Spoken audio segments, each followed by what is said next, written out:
The glass walls of the conference room framed the skyline like a trophy case, the heart of New York's power district gleaming under the morning light. Inside, conversation buzzed in low tones, suits shuffled, pens clicked, and the weight of billions hung in the air. Every seat at that table belonged to someone used to being listened to. Every face turned when the door opened. She stepped in, confident, poised, the kind of presence that didn't need introduction. The room paused for half a heartbeat before the chatter resumed, polite but distant. Her folder bore the insignia of one of the largest renewable energy firms in America. The upcoming merger, valued at $20 billion, would make headlines worldwide. But power doesn't always recognize its reflection. At the head of the table sat Richard Vale, billionaire, self-proclaimed visionary, a man whose name carried weight in every financial circle.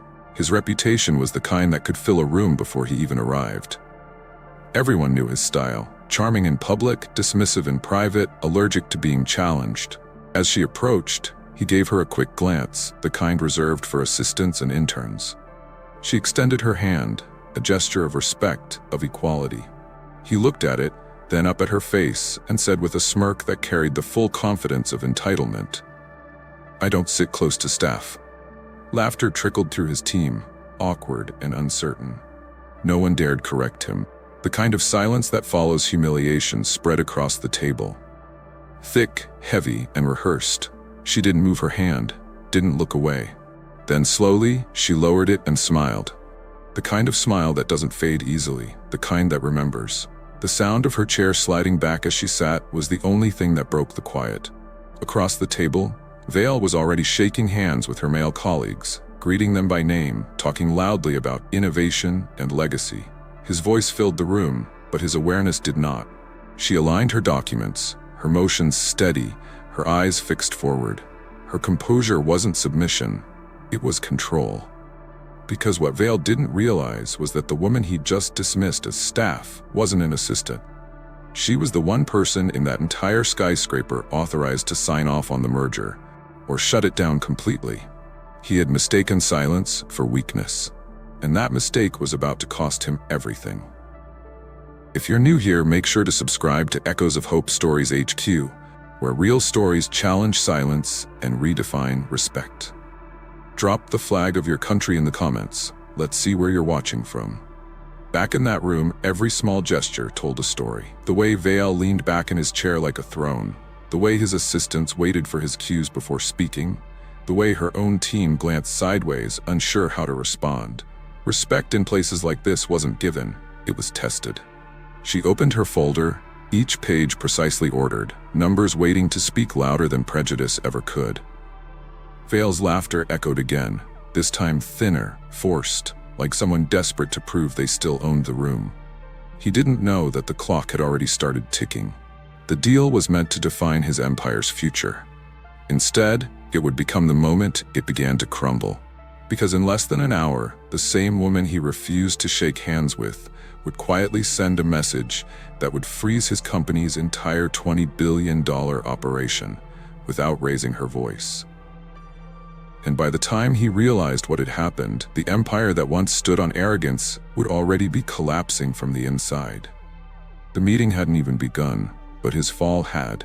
The moment the meeting began, Maya could feel it.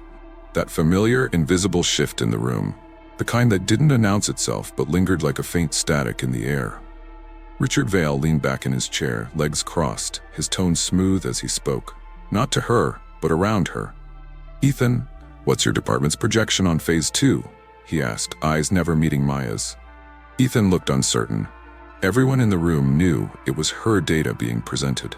Still, Richard kept talking to every man on her team as though she were an accessory, a quiet observer who'd wandered in by mistake. A soft chuckle from one of his executives slipped across the table. "Is she from PR?" he whispered. Laughter followed, muted but heavy enough to land. Maya didn't flinch. She adjusted her glasses, scrolled to the next slide, and let the numbers speak. Her tone was composed, her delivery effortless. The financial model she'd built was airtight. Even Richard's board members leaned forward as the projections unfolded. But while she spoke, he whispered again to someone beside him. "Smart presentation. Shame it's not her original work." That line, It cut, but didn't wound. She'd heard versions of it before. You're so articulate. You're impressive for your background. Did you intern for someone on the board? Each time she had smiled, not out of fear, but strategy. Years in corporate boardrooms had taught her that silence could be louder than any protest. She looked around the room.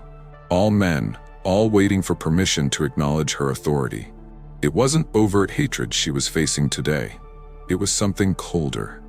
Erasure masked as civility.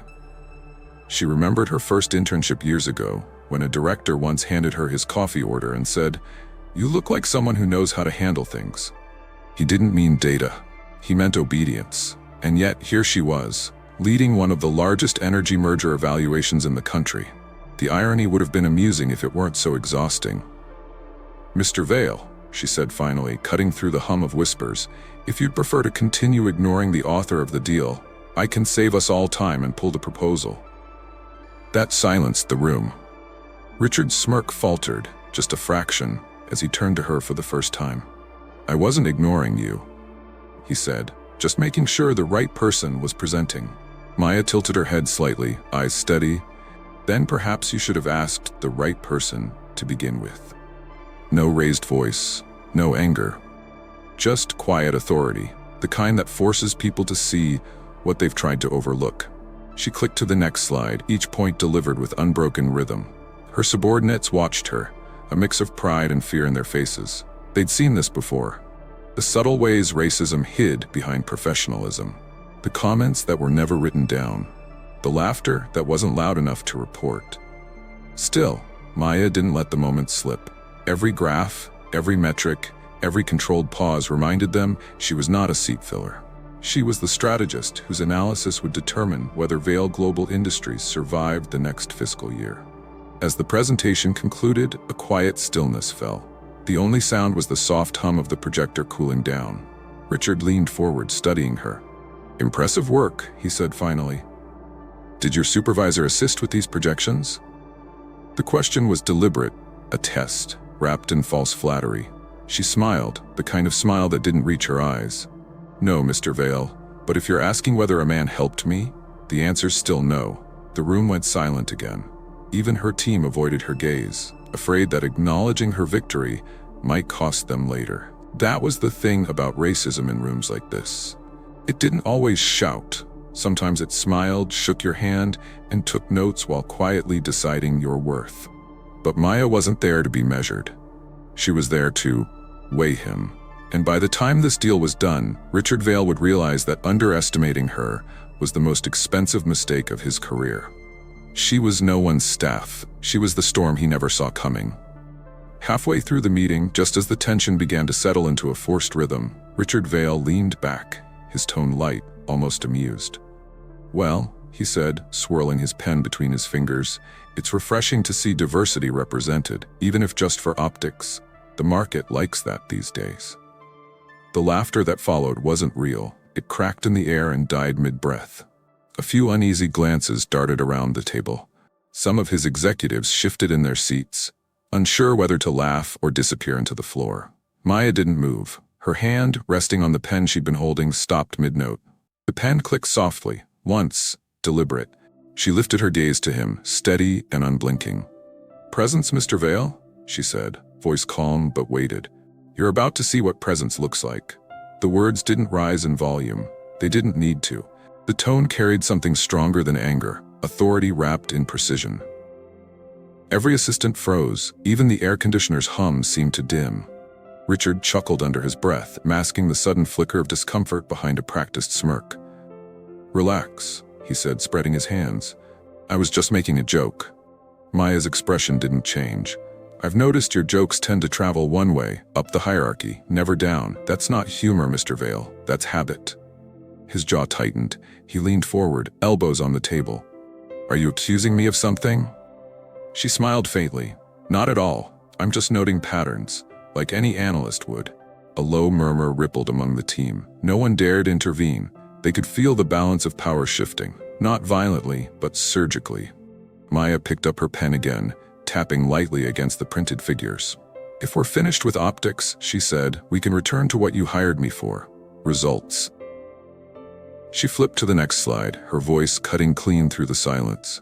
Every projection, every number, every forecast she cited reinforced a single truth. She wasn't there for tokenism. She was the architect of the deal holding his empire together. But beneath the calm surface, a storm brewed inside her. Not rage, fatigue, the kind that comes from fighting the same invisible battle in every boardroom, at every table where your name comes with an asterisk. She remembered the way people used to congratulate her for being the first. They said it with pride, but it always sounded like a warning. The first means you'll be tested until they find your breaking point. Richard leaned back again, forcing a laugh. "You've got spirit," he said, "but this is a high-stakes game, not a classroom debate." She paused mid-sentence, then turned to face him fully. "You're right," she said softly, "and that's exactly why you should pay attention. Because the person you just dismissed controls the figures that decide whether your board keeps its seats next quarter." The smirk faltered. One of his executives coughed nervously, shifting papers. Another typed furiously, pretending to be busy. The assistants at the edge of the room exchanged glances, silently wondering if they were witnessing the beginning of something they'd later whisper about in corridors. Maya didn't need to raise her voice. Her stillness was the noise. "Let's proceed," she said, "unless there's another joke you'd like to make." Richard's eyes narrowed. He forced a thin smile and gestured for her to continue. But everyone in that room, even those pretending to check emails, felt the shift. Respect wasn't granted to her. It was taken back, quietly, efficiently. As the meeting resumed, Richard's confidence seemed to shrink with every word she spoke. His questions became fewer, his tone measured. By the end, he muttered something about reviewing her findings with his team. But his eyes betrayed him, a mixture of irritation and uncertainty. Maya gathered her papers, stacked them neatly, and rose from her chair. "Thank you for your time, Mr. Vale," she said evenly. "I'll forward the revised projections by end of day."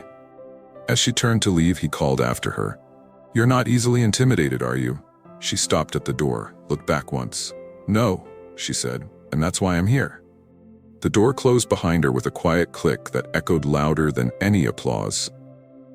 Inside the conference room, Richard Vale sat in silence, tapping his pen against the table, the smirk gone, replaced by something new. For the first time, he wasn't sure who'd just been tested. Richard's voice filled the room again, loud and certain, the kind of tone used by men who never had to question whether they'd be heard. He was back in his comfort zone, dominance disguised as leadership. "This merger is about control," he said, pacing slowly behind his chair. "We set the terms. We dictate who gets a seat at the table." Maya sat motionless, her face calm, her eyes lowered toward the sleek tablet in front of her. While Richard bragged about influence and market share, her fingers moved subtly across the screen. A quick tap, a secured channel, a short command. "Hold all pending merger executions until further notice." Within seconds, the message reached the operations team. The system flagged all $20 billion worth of active transactions. Paused. Locked. Maya's expression didn't change. She simply shifted a document slightly to the left, as though making space on the table. Richard went on, gesturing toward the screen with a grin that didn't quite reach his eyes. "You see, markets respect confidence. People respond to power. That's why I built Vale Global the way I did, decisively." He had no idea that his empire had just been quietly placed on hold by the very woman he'd dismissed an hour earlier.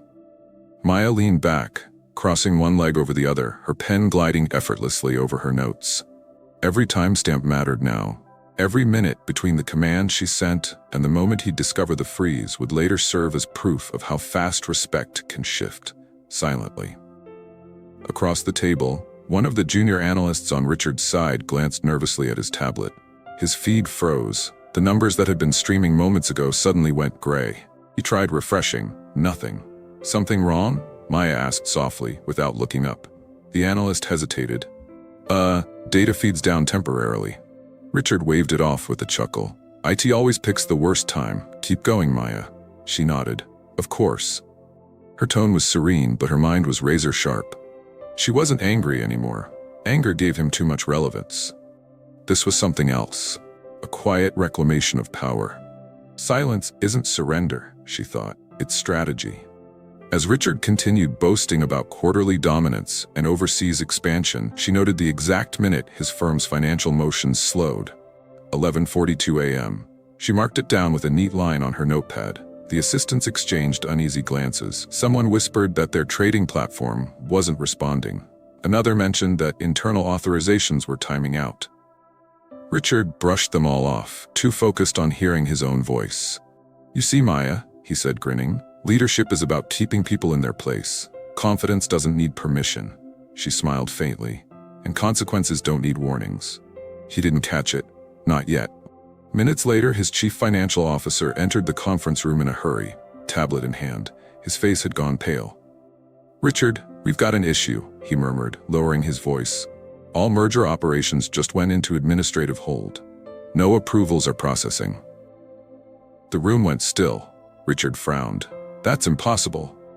Maya finally looked up from her notes, meeting his eyes for the first time in minutes. "Actually, it's not," she said evenly. "It happens when compliance authorization isn't confirmed by all signatories, which, in this case, includes me." His smirk faltered. You did that?" "I secured it," she corrected softly, "until certain standards of conduct are reviewed." The CFO looked between them, speechless. "Relax," she added, her tone calm as ever. "No damage, just a pause, like a breath between sentences. Sometimes it's good to let the market inhale before you speak again." No one dared move.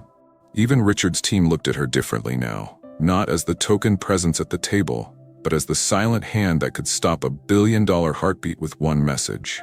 She rose slowly, gathering her documents. "When you're ready to treat collaboration as partnership, not performance," she said, "we'll continue." Then she walked out, leaving the glass door to close behind her, not with a slam, but with a whisper that carried finality. Inside, Richard stood frozen, eyes fixed on the blank screen where his empire's numbers used to flow. For the first time, he understood. Dominance was only an illusion until someone refused to participate in it. And that someone had just walked away, leaving silence to speak the loudest truth of all. The meeting room pulsed with a false calm. Richard Vale was still talking, his voice carrying that same smug authority that had once commanded boardrooms and shareholders alike. He gestured toward the screen, pacing like a man convinced of his own invincibility. "What we've built," he said proudly, "isn't just a company. It's a legacy of control. The market bends to those who lead without hesitation." Around the table, his executives nodded weakly, but their screens told a different story. One by one, alerts began flashing in muted tones, small red symbols blinking beside transaction logs. Numbers that were once flowing like water were now frozen in place. No one dared interrupt him. Not yet. Maya sat at the far end of the table, still as stone. Her expression remained unreadable, her pen resting between her fingers. Every flicker of red, every shifting glance confirmed what she already knew. The storm had begun, quietly, efficiently, and entirely under her control. Richard turned toward a graph on the screen that no longer updated. "You see, our merger trajectory shows an exponential rise." He paused mid-sentence. The chart had frozen. His brow furrowed. He tapped the clicker again, then again. Nothing. "Someone check the connection," he said sharply. No one moved. One executive cleared his throat, his voice tight. Sir, I'm getting notifications. Multiple accounts are under transaction review." "Review?" Richard snapped. "Who authorized that?" The CFO looked down at his device, pale and hesitant. "It says, internal compliance suspension, authorization locked by secondary signature." Richard blinked, confused. What does that even mean? Across the table, Maya finally spoke, her tone quiet but unmistakable. "It means the merger is no longer active, pending ethical clearance and conduct verification." He turned to her sharply. "You think you can just—" "Oh, I didn't think," she interrupted softly. "I acted. The way any executive with fiduciary responsibility would when leadership integrity is compromised." The silence that followed was suffocating. Even the assistants by the wall stopped breathing. Richard's face reddened. "You can't pause a $20 billion process without authorization from the board." "You're mistaken," she said calmly. "The authorization was already in place. Heck, you just assumed you were the only one who had it." Her tone wasn't arrogant, it was matter of fact. And that, more than anything, unnerved him. His executives began whispering frantically now, scrolling through their devices, trying to piece together what was happening. Every account connected to the merger showed the same status, pending review.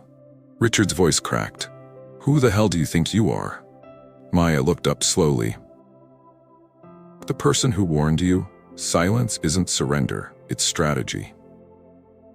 The words landed like a gavel. She didn't raise her voice. She didn't move. She simply watched him, watched the empire he'd built on arrogance start to crumble in real time. One of his investors' assistants stepped into the room, whispering something into his ear. His posture stiffened. "What do you mean they're pulling out?" Richard asked, panic seeping into his tone. "They were confirmed this morning." "They've withdrawn," the assistant said quietly. "Their compliance teams are citing conduct concerns, public optics." Richard looked around the table as if expecting someone to laugh, to say it was all a misunderstanding. But the laughter he relied on was gone. Every face he turned to avoided his gaze. Maya sat there, hands folded neatly on the table. She didn't need to say a word. Her stillness spoke louder than his shouting ever could. "Power isn't loud," she murmured finally. "It's knowing when the storm has already begun."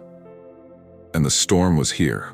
Emails started flooding in across devices. Investors pausing commitments, internal audits triggered, inquiries launched.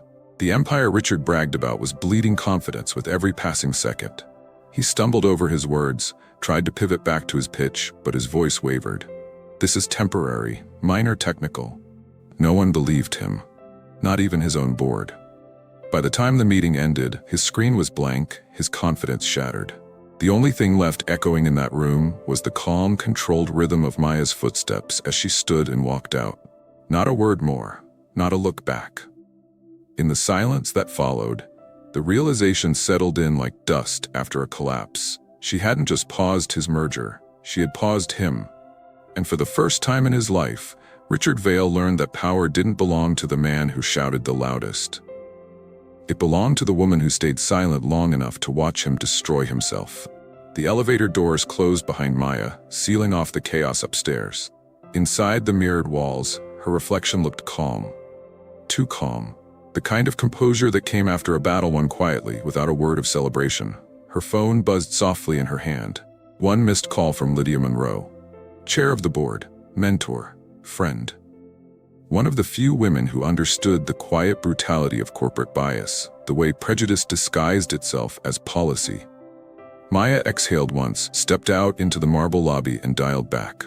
The phone rang twice before Lydia's warm, steady voice answered. "I was waiting for your call," Lydia said. "How bad was it?" Maya walked toward the glass exit, her heels echoing softly. "He called me staff. In front of my team, then added that leadership requires presence. He wanted to remind me where he thinks I belong." Lydia didn't respond right away. The silence between them wasn't empty. It was layered. It carried years of shared understanding, years of having to prove twice as much, say half as little, and smile through rooms that questioned why you were there. Finally, Lydia spoke. "And how did you respond?" Maya's lips curved faintly. "I showed him presence." A pause, then a quiet, approving chuckle. "I had a feeling you would."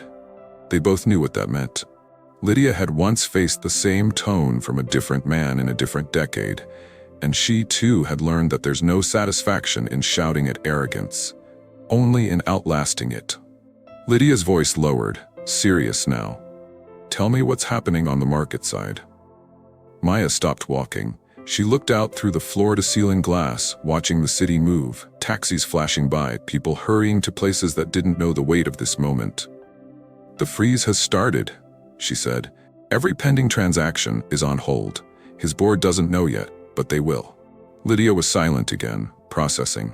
Then came the words, simple, deliberate, final. "End the deal." Maya turned slightly. "You're certain?" "I'm tired of men like him thinking partnership is permission," Lydia said, her tone unflinching. "Let him feel what it's like when the room stops listening." The directive wasn't emotional, it was policy, delivered by a woman who'd learned that equality wasn't granted, it was enforced. Maya nodded. Understood. She opened her tablet, fingers steady, and sent one final message through the secure system. The line of code that would cancel the merger permanently. Status terminated by board directive. No headlines yet, no public outcry, just quiet closure, the kind that comes when integrity moves faster than ego. "Consider it done," Maya said softly. Lydia's tone softened. "You did well today. I know how exhausting that kind of silence can be." "I'm fine," Maya replied, though the tremor in her chest betrayed her. "It's just strange, isn't it? You fight to earn a seat at the table, then realize the table was never built for you." Lydia's voice held that gentle wisdom only time could earn. "Then you build a new one where no one has to explain why they belong." Maya closed her eyes for a moment. She could almost hear the echoes of past boardrooms, of women forced to laugh off insults just to keep their place. The ghosts of every, "You're so articulate, and you must be diversity hiring." "Thank you, Lydia," she said quietly. "For what?" "For not asking me to be patient." Lydia chuckled softly. "Patience has its place, but not when respect is the price." They ended the call with an unspoken understanding. No anger, no celebration, just resolve. Maya slipped her phone back into her bag and stepped outside.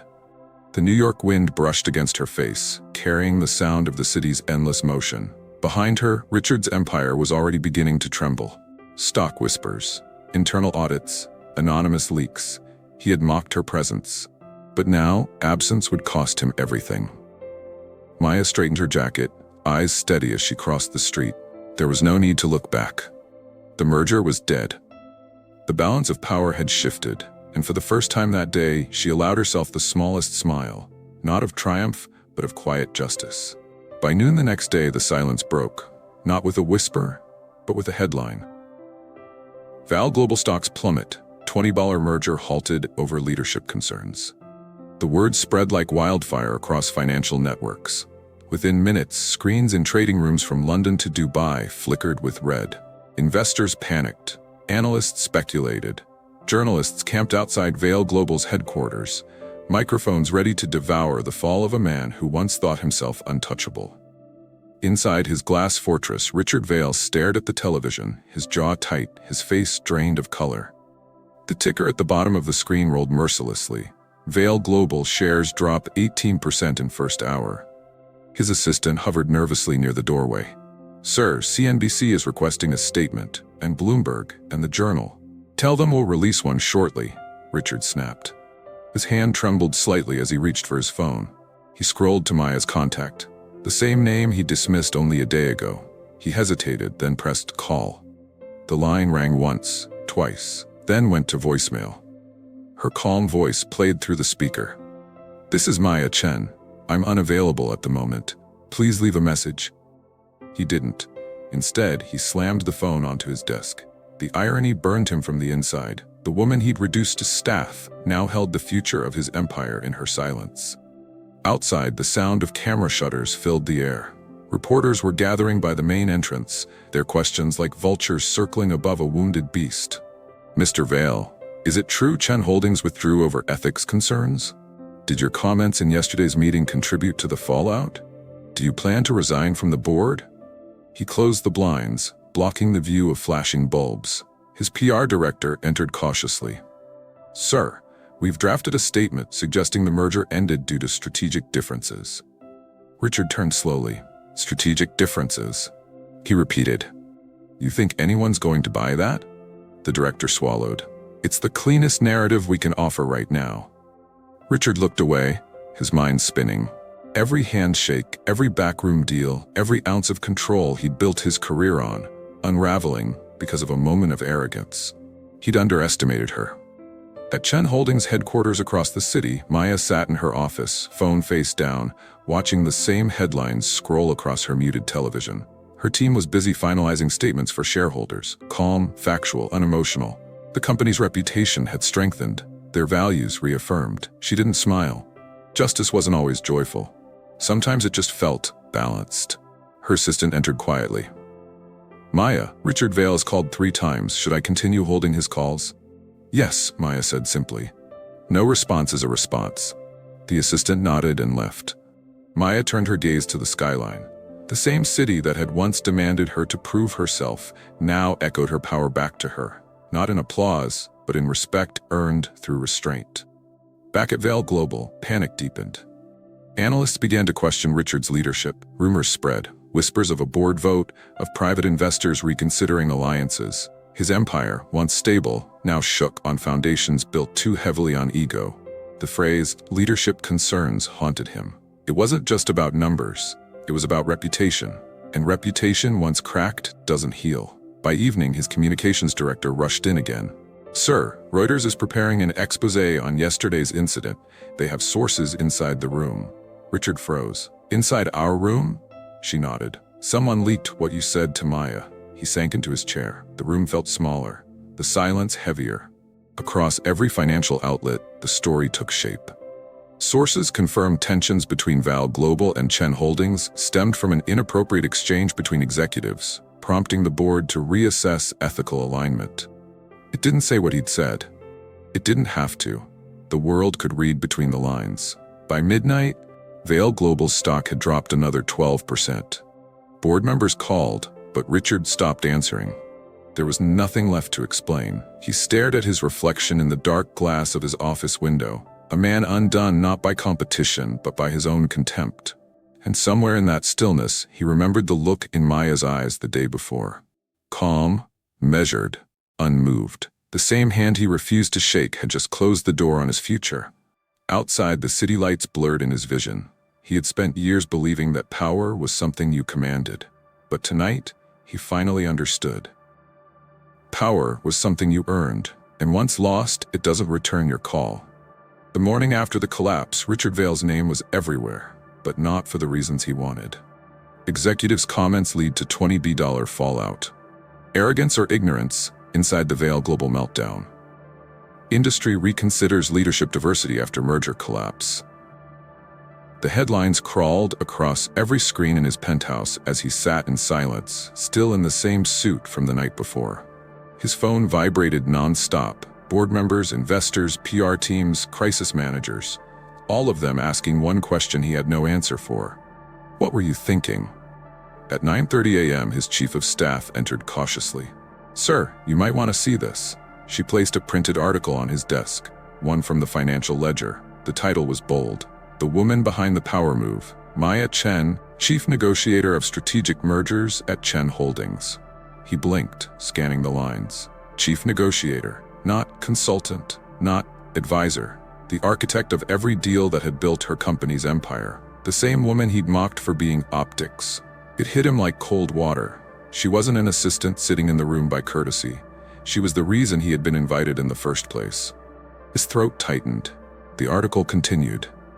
Sources close to the negotiation confirmed that Chen Holdings' decision to halt the merger came directly from Maya Chen, citing concerns over Vale's leadership tone and corporate culture.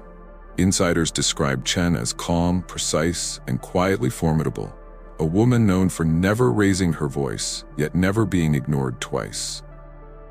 Richard lowered the paper slowly, the realization cutting through his pride like a knife. He'd destroyed himself, not through competition, but through his own blindness.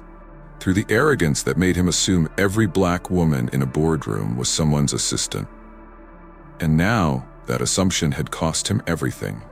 He rose from his chair, walked to the window overlooking the skyline. The city looked the same, but his world had tilted. He could almost hear her voice echo in his memory. "Presence, Mr. Vale? You're about to see what presence looks like." Now he understood. His assistant returned a moment later. "Sir, the board wants you on a video call at noon. They're asking if you plan to issue a public apology." He hesitated. Would it matter? She didn't answer. The silence said everything. Across the city in a sunlit corner office, Maya Chen sat in her chair, calm, unhurried. The world outside was noisy with scandal and speculation, but her space was still. A mug of green tea steamed beside her, and soft jazz hummed quietly from her speaker. She reviewed final documents from the terminated deal, signed off on compliance reports, and filed them neatly into a folder marked "Closed." To anyone else, it was just another workday. But for Maya, it was a quiet chapter of closure. Her assistant entered softly. "Maya, media outlets are asking if you'll give a statement about the Vale situation." She looked up, expression serene. "No, we don't respond to noise. Let integrity speak for itself." The assistant nodded, smiled faintly, and left. Maya turned back to the window, watching the city pulse below, a city that had once underestimated women like her. Now, without saying a word, she had shifted the entire narrative. She thought about all the years of subtle dismissals, the quiet racism disguised as professionalism, The way people would congratulate her for being articulate, as if her competence was a surprise. But today, she didn't feel anger. Only clarity. He taught me nothing about power, she thought, her reflection calm in the glass. But he reminded me why I never beg for respect. In that moment, she picked up her cup and sipped her tea slowly, savoring the quiet victory. Not of revenge, but of restoration. Across the news cycle, analysts dissected Richard's fall. Some framed it as corporate misjudgment. Others called it a reckoning. The moment an industry built on silent bias finally met accountability. But Maya didn't read any of it. She didn't need to. Her lesson was complete. Respect, she knew, wasn't demanded. It was defined in silence, in composure, and in the refusal to shrink when the room tried to erase you. The world would move on. Stocks would rise and fall. But somewhere in every boardroom that whispered her name with newfound reverence, a boundary had been redrawn. And that was enough. The ballroom shimmered with gold light. The hum of quiet conversation layered over the rhythm of a live jazz band. Weeks had passed since the merger collapsed, but the echoes of that decision still rippled through the corporate world. The annual Global Business Integrity Gala had drawn the city's most powerful. The same people who once treated Maya like an exception, now treating her like a standard. She moved through the crowd with effortless grace, a navy silk gown, minimal jewelry, posture, steady and assured. Conversations paused as she passed. Nods of acknowledgement followed. Her name had become shorthand for accountability. For change. The event's theme that night was ethics and inclusion in leadership. Irony, she thought, had a way of dressing elegantly. As she reached for a glass of sparkling water, the crowd shifted, and there he was, Richard Vale.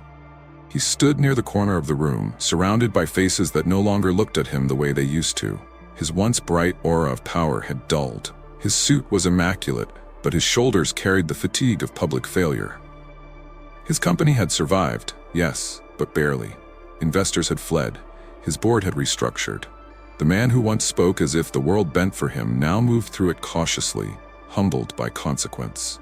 Their eyes met across the room. For a moment, time folded back to that boardroom. His smirk, his insult, the laughter, and then the silence that had changed everything. He began to walk toward her, slowly, each step deliberate. Conversations dimmed, curiosity spreading through the crowd. He stopped just short of her, cleared his throat softly, and extended his hand. "Maya," he said, his voice measured, lower than usual. "You have every reason to ignore me, but I owe you an apology. For that meeting. For my words, for assuming what I did." The words hung in the air, awkward, heavy but real. Maya looked at his hand for a brief moment, the same hand that once refused hers. The same arrogance now turned to contrition. She reached out, not out of pity, but out of closure, and shook it firmly. Her gaze didn't waver. Her expression was calm, almost kind, but her words carried the weight of the entire story. "I don't sit close to arrogance," she said softly. Then, with a slight nod, she released his hand and walked away. Richard didn't call after her, didn't try to explain. He simply stood there, hand falling slowly to his side. As the crowd subtly shifted, the power dynamic forever changed. Maya moved toward the terrace, the night air cool against her skin. From there, she could see the city lights glittering across the skyline, the same skyline that had witnessed her rise, her restraint, and her quiet triumph. She exhaled deeply. Not satisfaction, not revenge, just peace. Inside, applause broke out for the next speaker, the keynote on redefining leadership through respect. It almost made her smile. She thought of her grandmother's words, the ones that had guided her through every boardroom battle, every coded insult, every door that tried to close in her face. "You don't have to raise your voice to command a room, just don't lower your dignity to be heard." That night, she finally understood what that meant. Her power wasn't in what she'd taken from him, it was in what she refused to let him take from her. Her calm, her worth, her presence. Back inside, people were already telling the story of her quiet comeback. They'd talk about her as the woman who froze a billionaire's empire with a sentence. But she knew it was never about revenge. It was about redefining the narrative. A new kind of leadership had entered the room, one that didn't shout, didn't seek validation, and didn't flinch in the face of bias. As she looked out over Manhattan, the lights glinting like silent witnesses, A small smile touched her lips. She had walked into a room where power once mocked her, and walked out having redefined it. That was the real victory. The quiet kind. The lasting kind. The city had gone still for the night. The kind of stillness that follows long after the noise fades, when reflection finally has room to breathe. Maya sat alone in her office, the soft glow of the desk lamp brushing over scattered papers and the skyline beyond her window. The world outside pulsed with movement, but she was in no rush. On her desk sat a framed photo of her first corporate team, taken years ago, before titles, before the walls of power became familiar ground. She remembered the early days, how every meeting felt like a test, how every word had to be measured, how every success came with the quiet footnote of, "You're doing so well for someone like you." She smiled faintly, shaking her head. Those days were gone, but the lessons never left. Her voice, calm yet resonant, filled the quiet. In every boardroom, respect isn't a courtesy, it's currency, and once lost, it costs more than money. The words weren't just reflection, they were truth earned through silence, through the kind of grace that doesn't shout to be noticed. She thought of Richard Vale, not with bitterness, but with perspective. He had become a symbol, a reminder of how blindness to equality can destroy the very foundation of power. His company had survived the storm, but his name now carried an asterisk. People no longer spoke of his dominance, they spoke of his downfall. Maya leaned back, the city lights flickering against the glass. For years, she had learned to hold her peace, to let ignorance stumble over its own arrogance. But this time something had changed. The silence that once felt heavy now felt like strength, deliberate, strategic, freeing. Her thoughts drifted to all the women and men who watched her story unfold through screens, in offices, in quiet corners where they too had been dismissed, misjudged, or underestimated. "If you've ever been underestimated," she said softly, "don't rush to prove your worth. Let the truth expose itself quietly." The pause that followed carried the weight of a lifetime of lessons. Because sometimes, dignity speaks louder than defense. Sometimes, silence is not the absence of power, it's the proof of it. She gathered her things slowly, her reflection shimmering in the window. The city outside glittered like an ocean of second chances. Tomorrow, she would walk into another meeting. Another room filled with voices that would size her up before she even spoke. But she wouldn't flinch, because she no longer needed to prove she belonged. She was the table they sat around. And as she switched off the light, her final words settled like truth across the screen. Simple, grounded, unforgettable. And you're watching Echoes of Hope Stories HQ. Real stories that challenge silence and redefine power. Drop your country's flag in the comments if you believe respect should never depend on color. Because real power doesn't leave noise behind. It leaves change.